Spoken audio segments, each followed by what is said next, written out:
આગામી તારીખ 25મી મેના રોજ માધાપર ખાતે આવેલ યક્ષ મંદિર ખાતે સૌ પ્રથમ વખત માધાપરમાં સાંસદ સમૂહ લગ્નોત્સવ સમારોહનું ભવ્યાતિ ભવ્ય આયોજન। આજે સાંસદ અને યજમાનના હસ્તે વિધિવત રીતે કાર્યાલય ખુલ્લું મૂકવામાં આવ્યું। લોકો મોટી સંખ્યામાં આ સમૂહ લગ્નમાં જોડાય તેવી સાંસદ દ્વારા અપીલ કરવામાં આવી। કચ્છ લોકસભા ક્ષેત્રના અને સમાજ નવનિર્માણ ટ્રસ્ટ ભુજના સહયોગથી ભુજ તાલુકાના માધાપર યક્ષ મંદિર ખાતે આગામી તારીખ 25મી મેના રોજ પ્રથમ સાંસદ સમારોહ સમૂહ લગ્નોત્સવ મંગલ કાર્યનું આયોજન કરવામાં આવ્યું છે। સુંદર અને સુમેળ વ્યવસ્થા સભર આયોજન માટે પ્રમુખ કચ્છ જિલ્લા ભાજપના અધ્યક્ષ દેવજીભાઈ વચ્ચનના હસ્તે 28મી એપ્રિલ સોમવારના યક્ષ મંદિર માધાપર ખાતે આ સમૂહ લગ્નોત્સવનું કાર્યાલયનું ઉદ્ઘાટન કરવામાં આવ્યું હતું। ઉદ્ઘાટન પ્રસંગે યોજાયેલા કાર્યક્રમમાં સાંસદ અને આ કાર્યક્રમના યજમાન વિનોદભાઈ ચાવડા, જિલ્લા ભાજપના અધ્યક્ષ દેવજીભાઈ વરચંદ, ધારાસભ્ય કેશુભાઈ પટેલ, જિલ્લા પંચાયતના પ્રમુખ, નગરપાલિકાના પ્રમુખ, જિલ્લા ભાજપના મહામંત્રી નરેન્દ્ર પ્રજાપતિ, જિલ્લા ભાજપના મહામંત્રી દિલીપ શાહ, તાલુકા પંચાયત ભુજના અધ્યક્ષ વિનોદભાઈ વરસાણી, ભુજ શહેર ભાજપના અધ્યક્ષ મિતભાઈ ઠક્કર, હિતેશ ખંડોલ, રાહુલ ગોર, પચાણભાઈ સંજોટ, જિલ્લા ભાજપના ઉપાધ્યક્ષ ડૉક્ટર મુકેશ ચંદે, તાલુકા ભાજપ ભુજના પ્રમુખ ભીમજી જોધાણી સહિતના મહાનુભાવો ઉપસ્થિત હતા। તેમની ઉપસ્થિતિમાં આ સમૂહ લગ્નોત્સવના કાર્યાલયને ખુલ્લું મૂકવામાં આવ્યું હતું। ખાસ કરીને 25 મેના માધાપરમાં સાંસદ સમૂહ લગ્નોત્સવ સમરસનું આયોજન કરવામાં આવ્યું। પ્રથમ વખત સાંસદ કોઈપણ જ્ઞાતિના જ્ઞાતિ જાતના ભેદભાવ વગર આ સમૂહ લગ્ન કરશે અને આ સમૂહ લગ્નમાં વધુને વધુ લોકો જોડાય તેવી અપીલ પણ કરવામાં આવી હતી।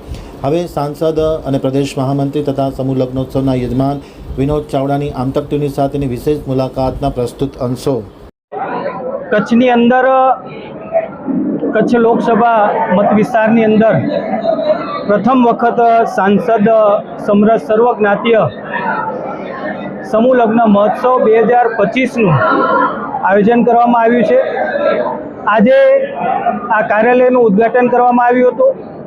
અમારા જિલ્લા ભાજપના સન્માન્ય પ્રમુખ શ્રી દેવજીભાઈ વરચંદ, જિલ્લા પંચાયતના સન્માન્ય પ્રમુખ શ્રી જનકસિંહ જાડેજા, સંચાલક અમારા હિંમતસિંહજી બાપુ, એવા જ ધારાસભ્ય શ્રી કેશુભાઈ પટેલ અને સૌ લોકોની ઉપસ્થિતિમાં આજે સમૂહ લગ્નના કાર્યાલયનું અમે માધાપર મધ્યે યક્ષ મંદિરના પ્રાંગણમાં એનું લોકાર્પણ કર્યું છે, ઉદ્ઘાટન કર્યું છે। અહીંયા એનું રજિસ્ટ્રેશન થશે। આગામી આવતા મહિનાની 10 તારીખ સુધી જે પરિવારને સમૂહ લગ્ન કરવા હોય એનું રજિસ્ટ્રેશન સતત અહીંયા કાર્યાલયમાં કરવામાં આવશે। અમારો સંકલ્પ છે કે 251 લગ્નો કરવા જે પણ રજિસ્ટ્રેશન થશે એ લગ્ન અમે કરશું। 25/5ના જે સામૂહિક જે તારીખ છે એ દિવસે આ યક્ષ મંદિર માધાપરના ગ્રાઉન્ડની અંદર લગ્ન કરવામાં આવશે। અમારી સમિતિના જે મિત્રો છે, ભાઈ હિતેશભાઈ ખંડોલ, ભીમજીભાઈ જોધાણી, દિનેશભાઈ ઠક્કર, મિતભાઈ ઠક્કર, મયુરસિંહ જાડેજા, અમારા વિશાલભાઈ ઠક્કર, આખી ટીમ જે છે અને અન્ય સર્વે અમારા ભારતીય જનતા પાર્ટીના આગેવાનો, કાર્યકર્તાઓ અને સામાજિક સંસ્થાઓ બધા લોકો સાથે મળી કરીને આ વ્યવસ્થા અમે જોઈ રહ્યા છીએ। દીકરી માટે માત્ર 2100 રૂપિયાની ફી ભરવાની રહેશે, જ્યારે દીકરાઓ માટે 3100 રૂપિયાની ફી ભરવાની રહેશે અને બંને પક્ષે 50-50 આ લગ્નની અંદર એમના પરિવારના લોકો જોડાય એવું સમિતિએ નક્કી કર્યું છે।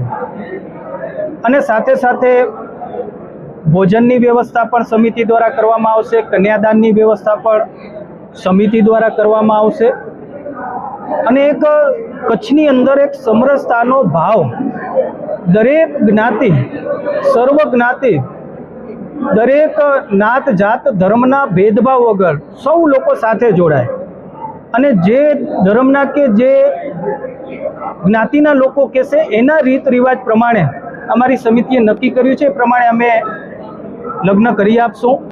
દેશના વડાપ્રધાન શ્રી નરેન્દ્ર મોદી સાહેબ હંમેશા પ્રેરણા આપતા હોય કે ચૂંટાયેલો જનપ્રતિનિધિ પ્રજાની સાથે રહે, પ્રજાના સુખ દુઃખમાં રહે અને હું તો ભાગ્યશાળી કહીશ મને ત્રીજી વખત આ સેવા કરવાનો અવસર મળ્યો છે, મારી પાર્ટીએ મને આપ્યો છે, દેશના વડાપ્રધાન શ્રી નરેન્દ્ર મોદી સાહેબના નેતૃત્વમાં મળ્યો છે, અમારા સૌ આગેવાનોના સહયોગથી આ જ્યારે મોટું નેતૃત્વ કરવાનો મને અવસર મળ્યો છે અને હું પણ એક સામાન્ય પરિવારમાંથી આવું છું। જ્યારે સમાજમાં ખૂબ નાની વયે 2004-05માં હું સમૂહ લગ્નમાં સમિતિમાં જ્યારે પ્રમુખ તરીકે હું જવાબદારી નિભાવતો હતો ત્યારે હું સમૂહ લગ્ન કરતો હતો અને આ પ્રેરણા મને ત્યારથી મળી છે.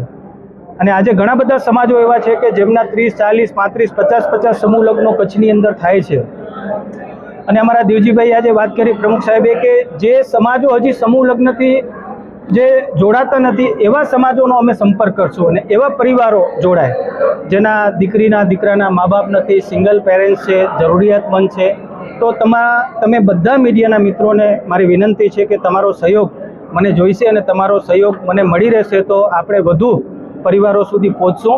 અને એક પ્રયત્ન અમે આ કર્યો છે, સમરસતાના ભાવનો પ્રયત્ન કર્યો છે કચ્છની અંદર અને મને લાગે છે કે એ સફળ થશે તમારા બધાના સહયોગથી.